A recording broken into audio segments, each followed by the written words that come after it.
300 பேர்கிட்ட கட்சியில் இணைஞ்சிருக்காங்க. நாடாளுமன்ற தேர்தலுக்கு இந்த படைபலன் உங்களுக்கு எவ்வளோ இதாக இருக்கும் நினைக்கிறீங்க? இப்போ இல்லை, நம்ம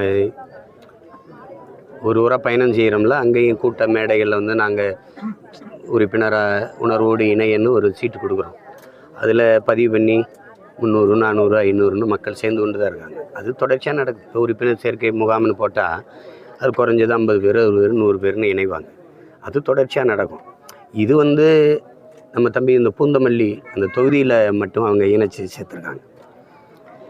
அது இப்போ நாங்கள் சென்னையில் இருந்தபடியால் இங்கே சந்திச்சிருவோம். இப்போ நாளைக்கு திருச்சிக்கு போகிறேன், பயணமாகுதுனால இங்கே சந்தித்தேன். அது தொடர்ந்து நடக்குது. சென்னை தவிர்த்து இல்லாமல் மற்ற இடங்கள் எல்லாமே திருச்சி, சிவகங்கை உள்ளிட்ட நாம் தமிழர் கட்சியை சேர்ந்த முக்கியமான நபர்கள் தான் உங்களோட தம்பின்னு சொல்லப்படுவாங்க. என்னைய சோதனை பண்ணுறாங்க. என்ன காரணம்? காரணம் அவங்க எல்லாருக்கும் தெரிஞ்ச காரணம் தான், ஒன்றும் இல்லை. இப்போ நீங்கள் இப்படி தான் பார்க்கணும். நம்ம வந்து தேர்தல் ஆணையத்தில் பதிவு செய்யப்பட்டு தொடக்கத்திலிருந்தே மக்கள் பாதையில் ஜனநாயக வழியில் இந்த மக்களாட்சி தத்துவத்தை ஏற்றுக்கொண்ட ஒரு அரசியல் பேரியக்கம் தான். அவங்கக்கிட்டே பதிவு பண்ணி அவங்கக்கிட்டே சின்ன ஒதுக்க சொல்லி போராடுறோம்.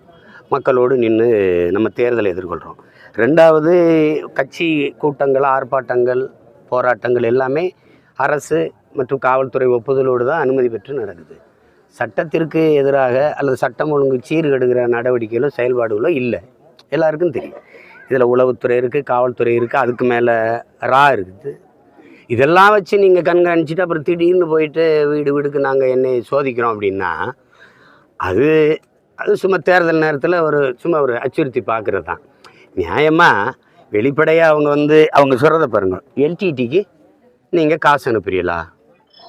ரொம்ப நாளாக எல்லாரும் சொல்லி கொண்டு இருந்தது எல்டிடியிலேருந்து எனக்கு காசு வருதுன்ட்டு. இப்போ எல்டிடிக்கு நாங்கள் காசு கொடுக்குறோமான்னு கேட்குறீங்க. இப்போ எல்டிடி காசு கொடுக்கணும். எங்கே இருக்குது எல்டிடியை அழிச்சு முடிச்சாச்சுன்னு நீங்கள் தான் ஊராக போய் சொல்லிகிட்டு இருந்தீங்க. அப்புறம் இப்போ காசு கொடுக்குறது நான் விசாரிக்கிறேன் பாருங்கள். சின்னதாக யூடியூப் வச்சுருக்காங்க. யூடியூப் வச்சு நடத்தி காசு திரட்டி ஒரு இயக்கத்துக்கு காசு கொடுத்துட முடியும்னா இது எப்படி சொல்கிறது பாருங்கள். அது வேடிக்கையாக தான் இருக்குது. நியாயமாக அழைப்பானை கொடுத்து விசாரிச்சிருக்க வேண்டியது என்னை தான். என்னை விட்டு எனக்கு தெரியாமல் என் கட்சியில் என்ன நடக்கும்? கட்சியை வழிநடத்தி போகிற ஆள் நான் தான். அதுக்கு முழு பொறுப்பு நான் தான். சின்ன பிள்ளைகளை அது என் தம்பி துறையாவது ஒரு யூடியூப் வச்சுருக்கான். 2-3 தடவை சிறைக்கு போயிட்டான். மதியம் என் பெரிய பையன் கார்த்திகெலாம் என்ன பண்ணால், இப்போ இந்த விஷ்ணு இருக்கான் பாருங்க, அந்த தென்னகம் விஷ்ணு, அவெல்லாம் எங்கள் கிராமத்தில் போய் 150 காவல்துறையை குறித்து என்ன ஒன்றில் போய் கலைச்சி போட்டு அந்த புத்தகம் ஐயா நெடுமாறன் அவர் எழுதலை பிரபாகரன் பெரும் எழுச்சியின் வடிவம் இருக்குல்ல, அந்த புத்தகம் எடுக்கிறாங்கண்ணே, கொடுத்துட்றா, அப்படியாவது படித்து தெரிஞ்சுக்கிட்டு கொடுத்துட்றான்னு. அதுதான், வேறு ஒன்றும் இல்லை. இதுக்கு ஒரு சும்மா அச்சுறுத்தி பார்க்குறது தான். நீதிமன்றத்தை உடனே நீங்கள் கட்சி சார்பாக அணுகியிருக்கீங்க. ஆமாம், தேவையில்லாத என்ன பண்ணுவாங்கன்னா, நியாயமாக தெளிவு பெறணும். ஐயம் இருக்குதுன்னா என்னையை கூப்பிட்டு விசாரித்தா உங்ககிட்ட கேட்க வேண்டிய கேள்வி, இவர்கிட்ட கேட்க வேண்டிய கேள்வி, அவர்கிட்ட கேட்க வேண்டிய கேள்வி, எல்லா கேள்விக்கும் என்கிட்ட தான் பதில் இருக்குது. என்கிட்ட கேட்டு தெளிவிட்டுட்டு போயிடலாம். சும்மா தேவையில்லாமல் 5 மணிக்கெலாம் போய் திருச்சியில் துறை வீட்டிலலாம் மாதரசி 2 பிள்ளைகள் வச்சுட்டு இருக்கு, அவர் வெளியில் வந்துட்டார். அதே மாதிரி தென்னகம்லாம் சிற்றூரில் இருக்கிற ஒரு பையன் விஷ்ணு, கார்த்திக்கு கட்சி அலுவலகத்திலே படுத்துக்கனால நீங்கள் அங்கே போகல. அவனுக்கு அழைப்பாணி அனுப்பிட்டு 5ஆம் தேதி வான்ட்டு. இப்போ நானே 5ஆம் தேதி போகலான்னு இருக்கேன். தனித்தனியாக விசாரிக்கிங்கிறது மொத்தமாக என்னை விசாரிச்சிருங்க. ஏன்னா இது எல்லாத்துக்கும் பொறுப்பு நான் தான். அவன் என்கிட்ட தான் கேட்டுட்டு பதில் சொல்லுவான். அண்ணன் இதுக்கு என்னென்ன பதில் சொல்கிறதுன்னு நானே சொல்லிடுறேன், அவ்வளோதானே. அதனால் அது அவசியம் இல்லைன்றேன். அது அவசியம் இல்லை. அந்த மாதிரி அச்சுறுத்துறதுக்கு அஞ்சுற ஆளுகளும் இல்லை. சட்டத்திற்கு எதிரான நடவடிக்கைகள் நாங்கள் ஈடுபட்டிருந்தால் நீங்கள் நடவடிக்கை எடுங்க. அது எதிர்பார்த்த ஒன்று தானே. இந்த மாதிரி அது ரொம்ப நாளாகவே நானே சொன்னேன். அவங்க என்னையே தான் குறிப்பாங்கன்னு நினச்சேன். இப்படி தொட்டு வருவாங்க. அவர் அமித்ஷா பாராளுமன்றத்தில் பேசுனது உங்களுக்கு கனொலியில் இருக்குது. இது இஸ்லாமியர்களுக்கு எதிரானதா அப்படின்னு. இஸ்லாமியர்களுக்கும் தமிழர்களுக்கும் எதிரானதுன்னு அவர் சொன்னது இருக்குது. அவங்க நேராக என்னையை தான் குறி வைப்பாங்க. ஒன்றா கை வச்சு தேர்தல் நேரத்தில் தூக்குவாங்க. அது உங்களுக்கு தெரியும். இது எவ்வளோ தூரம் நான் தடையாக இருப்பேன் அவங்க கால் வச்சு நகர்றதுக்குன்னு தெரியும். அதனால் தொடுவாங்க. அது எதிர்பார்த்தது தான். கடைசியாக நீங்கள் இந்த தமிழ்நாட்டில் நீங்கள் ஆட்சி வந்தால் T20 நடத்தும் போது ஃபுல்லாக தமிழர்களாகவே இருப்பான்னு சொல்லுவீங்க. அதனுடைய எதிர்விளையாக கூட இருக்கலாம். இதில் இப்போ நீங்கள் ஜிஎஸ்கேன்னு ஒன்று இருக்குது. இந்த ஐபிஎல் இதுக்கெல்லாம் யார் கான்ட்ராக்ட் எடுக்கிறா? அரசு நடத்துதான் முதலாளிகள் தானே. இப்போ இப்போ இந்த ஒரு கபடி போட்டி நடக்குதுல்ல, கபடி போட்டி, ப்ரோ கபடின்னு தமிழ் தலைவாசின்னு பேர் இருக்குது. கபடி விளையாட்டு வீரங்க நாங்கள்லாம் எவ்வளோ அவமானப்படுவோம்னு நினைக்கிறீங்க? அங்கே அந்த அணியிலேயே மோசம் ஆடுறது எங்கள் தமிழ் தலைவாசாக தான் இருக்குது. அது யாரோ ஒருத்தர் எடுத்துடுறாரு. அது அமிதாப் பச்சன் மயம் ஒன்று எடுத்துறாரு. ஒரு அணியை எடுத்துக்கிறாங்க. சச்சின் டெண்டுல்கர்லாம் ஒரு தடவை தமிழ் தலைவாசி எடுத்தார். இப்போ நாங்கள் என்ன சொல்கிறோம், சாராய கடையே அரசு நடத்துதில்ல, ஏன் சினிமா எடுக்கக்கூடாது? என்எஃப்டிசி நேஷனல் திரைப்பட வளர்ச்சி கழகம் மாதிரி தமிழ்நாடு திரைப்பட வளர்ச்சி கழகம்னு வச்சு ஒரு 1000-2000 கோடி ஒதுக்கி தரமான திரைப்படங்களை அரசு தயாரித்து வெளியிட முடியாதா? பாகுபலி 1500 கோடி வசூலிக்குதில்ல ஒரு படம். அது மாதிரி பல வரலாற்று போலித்தவனை பற்றி, மருதுபாண்டியை பற்றி, தீரன் சின்னமலை பற்றி, அழகுமுத்துக்கோணம் நம்ம முன்னோர்களை எடுத்து அப்படி ஏன் நம்ம பண்ணக்கூடாது? அது செய்கிறதில்ல. இப்போ ஐபிஎல்னு ஆடுறது இந்த சிஎஸ்கே ஒருத்தங்க கூட தமிழ்நாட்டுக்காரங்க, ஆனால் சென்னை அணி. அப்போ என்னன்னா எங்கள் பிள்ளைகளுக்கு அது விளையாட்டு திறன் குறைவா? அதே தனியார் முதலாளி எடுக்கிறத நானே எடுத்துடுறேன். பூரா விளையாடுற 11 ஊர் எங்கால் ஆடுறா பார்த்துக்குறோம். என்ன கெட்டு போயிடும் சொல்லுங்கள்? என்ன கெட்டு போயிடும்? என் ஆளுக்கு கோடிக்கெல்லாம் ஒப்பந்தம் எடுக்க வேண்டியதில்லை. டேய் நீ வெந்துட்டு வாடா, உன்னை சப் இன்ஸ்பெக்டர் ஆகிறேன்னா முடிஞ்சு போச்சு. உயிரை கொடுத்து ஆடுவான். அது எப்போவுமே தம்பி நாங்கன்னா எங்களுக்குள்ள ஒரு இன உணர்வு இருக்கும் தம்பி. டே நம்ம தன்மானம்டான்னு இருப்பான். கூலிக்கு விளையாடுறவன் என்ன தம்பி ஒற்றுமையாக விளையாடுவேன்? ஈரான்லேருந்து ஒருத்தர் வராரு, ஈராக்லேருந்து ஒருத்தர் வராரு, யாரோ விளையாடுறான். அவன் தமிழ் தலைவாசி வென்றான்னா தோத்தானா அவனுக்கு வேண்டிய 2 கோடி வந்துருச்சு. அப்படிங்கும்போது எங்கள் மானமில் போகுது. அதுக்கு தான் அதை சொல்கிறது. அதை நம்ம ஒவ்வொரு இடத்துலையும் நம்ம செய்ய முடியும். இப்போ கேலோ இந்தியா இருக்குல்ல, தம்பி போட்டி நடத்துகிறாரு. போட்டியில் பங்கேற்காரன திறனை வளர்க்க ஏதாவது வேலை செஞ்சாரா? கேட்குறது பிரச்சனை. சிற்றூர்களும் பயணம் பண்ணி அங்கங்கே விளையாட்டு போட்டிகள் நடத்த, அதில் திறன் மேம்பாட்டு பயிற்சி கொடுத்து எங்கள் பிள்ளைகளுக்கு நல்ல சாப்பாடு இருக்கா, காலனி இருக்கா, உடை இருக்கா, அதெல்லாம் கொடுத்துருக்கணும்ல. நல்ல பயிற்சியாளர் இருக்காரா, பயிற்சி கொடுத்து திறனை மேம்படுத்திட்டு போட்டிக்கு வான்னு கூப்பிட்டா சரி. சும்மா நான் கேள இந்தியான்னு ஒரு போட்டி நடத்துகிறேன்னா எப்படி இருக்குது? அப்போ அதுக்கு தான் நம்ம சொல்கிறது. நீங்கள் ஒரு நாட்டின் நலன்கிறது எல்லாம் சேர்ந்ததான் நம்பி. கல்வி, விளையாட்டு, இலக்கியம். இலக்கியத்தில் மேம்படும் போது அந்த சமூகம் அறிவார்ந்த சமூகமாக வளருதுன்னு அர்த்தம். ஒரு கட்சியில் எல்லா கட்சியிலையுமே இந்த கூட்டணி பேச்சுவார்த்தை அமைச்சு தொடர்ந்து பேச்சுவார்த்தை ஈடுபட்டுகிட்டே இருக்காங்க. ஆனால் உங்கள் பாதை தனிப்பாதைன்னு சொல்லி வேட்பாளரோடு அறிவிச்சு இதை பயணிக்கிறீங்க. மற்ற கட்சியெல்லாம் உங்கள் அழைப்பு எந்த மாதிரி இருக்குது? வாங்க இணைந்து செயல்படுவோம் அப்படின்னு சொல்லுவாங்களே, எப்படி நீங்கள் அதை ஹேண்டில் பண்ணுறீங்க? அவங்களுக்கு தம்பி அவங்களுக்கு நான் வரமாட்டேன்னு தெரிஞ்சு தான் என்னை கூப்பிட்றாங்க. சும்மா கேட்டு பார்ப்போம் தம்பிகிட்ட அப்படின்ட்டு. அதிகபட்சமாக அவங்க எனக்கு முன்வைக்கிறது பணம் தான் முன்வைக்க முடியும். வேறு இல்லை. அதுக்கு எனக்கு அதிகபட்ச தேவை 100 ரூபா தான் சாப்பாட்டுக்கு. அதுக்கு மேலே தேவையில்லை. அது மாதிரி தான் எங்கள் கட்சிக்கு நாங்கள் வாக்குக்கு காசு கொடுக்க போகிறோமா இல்லை ஒன்றும் கிடையாது. சுவரொட்டி அடிக்க காசு, வண்டி வாகனங்களுக்கு எரிபொருள் போட்டுக்கிற, பிள்ளைகள் கூடி இருக்கும்போது சாப்பிட, கொடி அடிக்க, துண்டறிக்கை அடிக்க, இவ்வளோதான். காசு கொடுத்தீங்கன்னா 5000 துண்டறிக்கை 50,000 அடித்து குடிப்போம். இவ்வளோதான் நாங்கள் செய்ய முடியும். அதுக்கான நிதியை மக்கள்கிட்ட இருந்தே நாங்கள் பெற்றுக்கிறோம். அதனால் எப்படி பார்த்தாலும் நான் தனியாக தான் நிற்கணும். இப்போ தம்பி கேட்குறாருல, அன்னை கட்சியில் சேர்றவங்க அந்த துண்டு சீட்டில் எழுதி எனக்கு அனுப்புகிறாங்கல்ல, பின்பக்கம் திருப்பவும்னு. அதை தம்பி எண்ணிட்டு அதை மட்டும் எடுத்துகிட்டு வருவாங்க. ஒரு 400 பேர் சேர்ந்தா 250 பேர் 300 பேர் பின்பக்கம் திருப்பவும் குறிப்பு அப்படின்னு பின்பக்கம். இதே மாதிரி போங்க, யாரோடும் சேர்ந்துடாதீங்க. அதுதான் அது. அவனுடைய கனவுக்காவது நான் தனியாக நிற்கணும். தனித்த தத்துவம் இருக்குது. நாம் போய் யாரோடும் சேர முடியாது. நான் ஆடு மாடு வளர்ப்பேன், அது அரசு பணியாமது சிரிக்கிறா, எல்லாம் இயற்கை வேளாண்மைன்ற. ஆடு மாட்டு கழிவு இல்லாமல் இயற்கை உரம் எதுனா உனக்கு புரியல. 9 லட்சம் கோடி பாலின் சந்தை மதிப்பு ஆரம்பிச்சு ஒரு சட்டமன்ற உறுப்பினர், ஒரு நாடாளுமன்ற உறுப்பினர் வரணும் அப்படின்ற ஒரு எண்ணம் என்ன செய்ய போகுது? இப்போ எங்கள் அண்ணன் திருமாவளத்துக்குறங்க 3 முறைக்கு மேலே நாடாளுமன்ற உறுப்பினர் ஆகிட்டாங்க. இப்போ பல பேர் இருந்துட்டாங்க. சட்டமன்ற உறுப்பினராக மங்களூர் தொகுதியில் ஜெயிச்சே போனாங்க. உதயசூரியன் சின்னத்தில் நின்று 6 மாதம் கூட அவர் இருக்கல, விளையிட்டார். அவர்கிட்ட கேட்டேன், இதுலேருந்து ஒன்றும் செய்ய முடியாது பண்ணிட்டார். 1 சீட்டு 2 சீட்டை வச்சு நாங்கள் என்ன செய்வோம்? வேணா எல்லாரும் தட்டும்போது நாங்களும் மேசையை தட்டலாம். நாட்டை வெல்லணும். அப்போ தான் நம்மளுடைய கனவுன்னு ஒன்று இருக்குது, அதை நோக்கி நகர முடியும். இல்லைன்னா சும்மா மனு கொடுக்கலாம். நாங்கள் ஏதாவது பேசுனா கூட அவை குறிப்பில் வைப்பாங்களான்னு கூட தெரியாது. பேசுகிறதுக்கு நேரம் கொடுக்கணும், அதுவே இல்லை. அப்படிங்கும்போது அது பயன் தராது. நடிகர் விஜய் அவர்களுடைய அரசியல் கட்சி அறிவிப்பு வந்து இன்று வெளியாகும் சொல்லியிருக்காங்க. மண்டல மாநாடு நடத்துறதுக்கும் விஜய் திட்டமிட்டுறதா தகவல் இருக்குது. ஒருவேளை அவர் 2026 தேர்தலில் போட்டியிட்டா நாம் தமிழர் கூட கூட்டணி வைப்பு தேர்தல் சந்திக்கிறது வாய்ப்பு இருக்காங்க. ஏன்னா இதுவரைக்கும் இல்லை, அது வந்து இப்போ என்ன கேட்குறீங்க, நான் இந்த தேர்தலில் கூட்டணி இல்லைன்னு சொல்கிறேன். அதான் தம்பி தான் முடிவெடுக்கணும். அவர் என்ன நினைக்கிறாருன்னு நம்ம சொல்ல முடியாது. அவர் வர்றாருங்கிறது முன்னாடி உங்களுக்கு தெரியும். வரும்போது தம்பி வரும்போது தட்டி தான் கொடுக்கணும், வாங்க அப்படின்னு. ஏன்னா இந்த களத்தில் கூடுதலாக ஒருத்தர் வந்து வேலை செய்யும்போது அது வலிமை தான். இப்போ நான் வந்து நான் வந்து தூத்துக்குடியில் போய் 15 நாள் நின்று உதவுனேன்.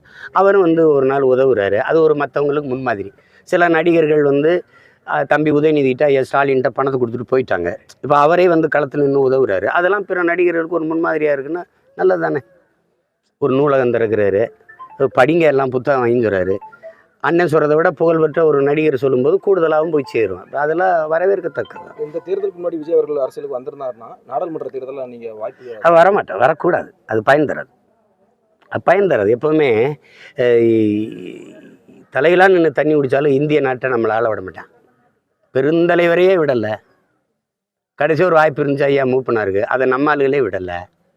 சரி, இப்படி பாருங்களேன், மன்மோகன் சிங்கு என்ன சிதம்பரம் தகுதியில் குறைவானவர், அவரும் பொருளாதார மேதைன்ற, இவரும் பொருளாதார மேதை.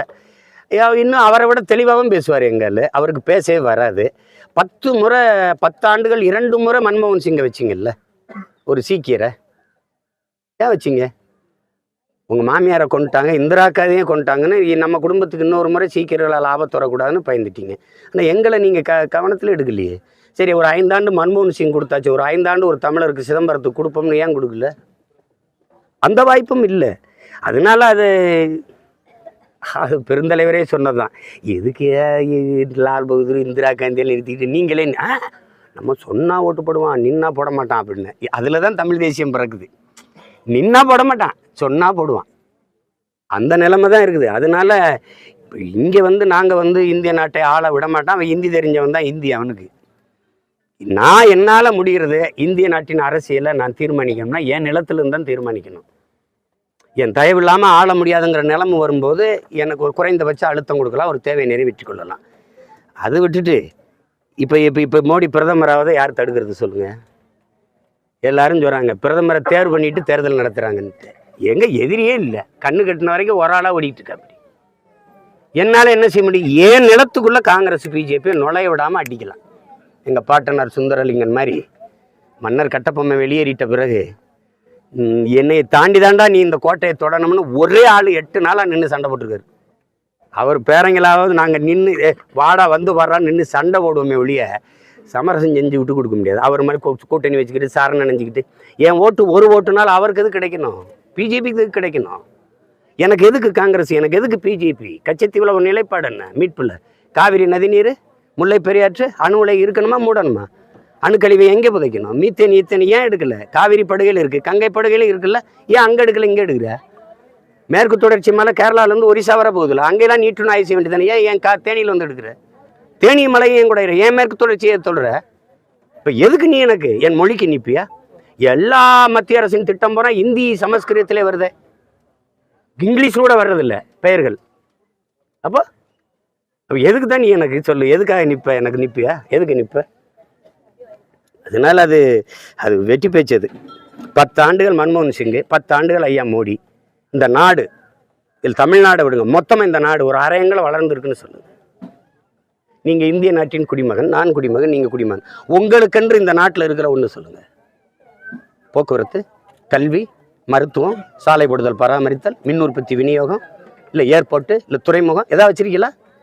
எல்ஐசி இருந்தது, அதனே 60 விழுக்காடு பங்கு வித்துட்டீங்க.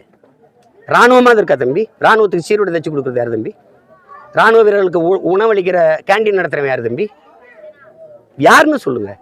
துப்பாக்கி ரஷ்யாவில், பீரங்கி இஸ்ரேலில், உலங்கூர்தி பிரான்ஸில், ரபேல் போர் விமானம் பிரான்ஸில். இந்த நாடுகள்கிட்டலாம் ஆயுதத்தை வாங்கி எந்த நாட்டில் சண்டை போட்டு நீ காப்பாற்றுவேன்? எதுலேயுமே உனக்குன்னு ஒன்றும் இல்லை, எனக்குன்னு ஒன்றும் இல்லை. அது ஒரே நாடு, ஒரே சட்டம், ஒரே தேர்தல். நேற்று இடைக்கால பட்ஜெட் தாக்கல் பண்ணியிருக்காங்க, அதை எப்படி பார்க்குறீங்க? இதெல்லாம் எத்தனை தேர்தல் வரும்போதெல்லாம் ஒரு இடைக்கால பட்ஜெட், எத்தனை பட்ஜெட்டை நீங்கள் பார்க்குறீங்க?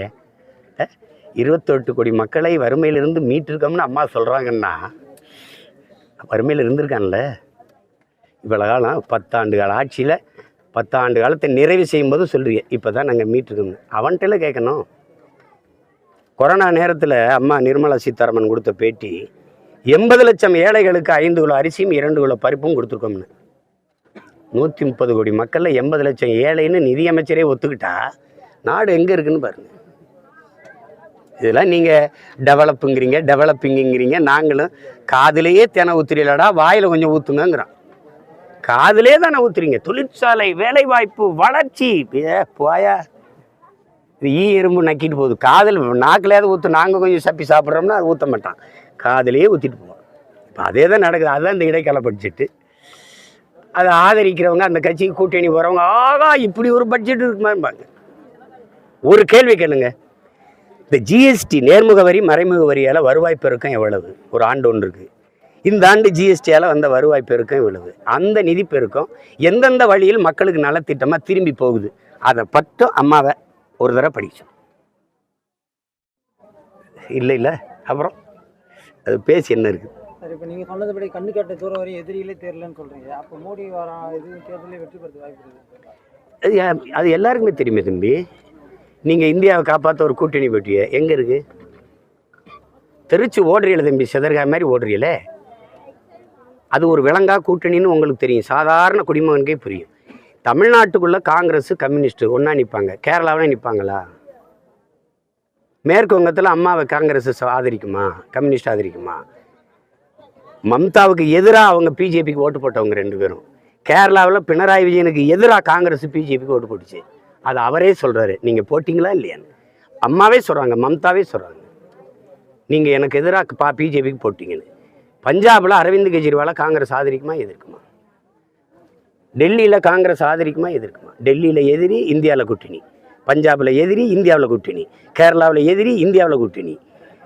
மேற்கு வங்கத்தில் எதிரி, இந்தியாவில் கூட்டணி. இந்தியா தனியாக இருக்கா தம்பி? இதெல்லாம் சேர்ந்தானே இந்தியா. அப்போயும் உங்களுக்கு தெரியுதில்ல இது வேடிக்கையான கூட்டணி அப்படின்னு. நிதிஷ்குமார் ஒருத்தர் இருந்தார், அவர் போயிட்டார். அவர் காங்கிரஸை விட்டு அந்த கூட்டணியை விட்டு இந்தியா கூட்டணி விட்டு வெளியேறினவுடனே காலையில் விலகிறார், சாயந்தரம் ஆதரித்து நீ முதலமைச்சராருன்ட்டான்.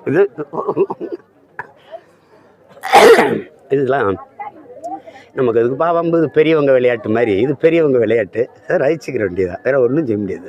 விஜய் இப்போ அரசியலுக்கு வராது, வந்தால் மாற்றங்கள் தாக்கம் எப்படி இருக்கும் தமிழ்நாட்டில்? தம்பி அவர் என்ன தத்துவத்தை எடுத்து வச்சு தம்பி நிற்கிறாருன்னு எப்போவுமே ஒன்று தம்பிக்கும் சேர்த்து சொல்கிறேன், உங்களுக்கும் சொல்கிறேன். தொடங்குதல் எளிது, தொடர்வது ரொம்ப கடினம். அப்போ தொடங்குறது போது இருக்கிற ஆர்வமும் அந்த ஈடுபாடும் கடைசி வரை தொடர்ந்து இருந்ததுன்னா யாரும் வெல்லலாம். அதில் தம்பி மட்டும் விதிவிலக்கு இல்லையா? தொடர்ச்சியாக நிற்கணும். இப்போ நான் நீ தோக்கடி, இதுக்கு மேலே தோக்கடிக்கவே நீ முடியாது, அவ்வளோ தோற்றுருக்கேன் நான். அதனால நான் போட இந்த தேர்தலில் இன்னொன்று அப்படி போயிட்டே இருப்பான். அதனால ஒன்றும் இல்லை. ஸோ நடிகர் விஜய்க்கு சீமான் சொல்லக்கூடிய அறிவுரைகள் ஏதாவது இருக்கா? தேர்தல் இந்த அரசியல் 15 வருஷமாக இருக்கிறீங்க, அவர் புதுசாக வராரு, ஏதாவது அறிவுரைகள் இருக்கா? இதெல்லாம் சமாளிக்க வேண்டியிருக்கும் இந்த மாதிரி பிரச்சனைகள் அப்படிங்கிறது. அதுதான் அவர் என்ன கோட்பாடை வைக்கிறாருன்னு பார்க்கணும், அதுக்கப்புறம் தான் பேசணும். தொடங்கும் போது இருக்கிற ஈடுபாடு கடைசி வரை இருக்கணும், தொடரணும். ஏன்னா ஒன்று தான் நான் சொல்ல நினைப்பேன், இன்றைக்கி இருக்கிற அரசியல் சூழலில் ஒரு கட்சி ஒரு நடிகருடைய ரசிகர்கள் மட்டும் வாக்கு செலுத்தி வென்று நாட்டை ஆளுவது என்பது சரித்திர புரட்சி ஆயிரும். ஆனால் வெகுவான மக்களை நம்ம இழுக்கணும். எம்ஜிஆருக்கு அது இருந்தது, அதனால் அவருக்கு பொதுவான மக்களின் ஆதரவு இருந்தது. அன்னைக்கு பெரிய வெற்றிடம் இருந்தது. அதனால் நம்ம என்ன பண்ணணும், மக்களின் மண்ணை வெல்வதற்கு முன்பு மக்களின் மனத்தை வெல்லணும், மக்களின் இதயத்துக்கு நெருக்கமாக இறங்கி செல்லணும், அதை செய்யணும். அதை செய்கிறது ஒரு நாள் 2 நாளில் நடக்காது. அது ஒரு 4-5 ஆண்டுகள் 10 ஆண்டுகள் பயணம் செஞ்சுக்கிட்டே இருந்தால் தான் அது நெருங்க முடியும். அதை செய்யணும், அதை தம்பி செய்வார்னு நான் நம்புகிறேன். அது மக்களின் மனதை விஜய் வெல்வார் சொல்கிறீங்க. வெல்லணும்ல, அதுதான் ரொம்ப முக்கியம். மண்ணை ஆளணும்னா முதல்ல மக்களின் மனதை வெல்லணும்.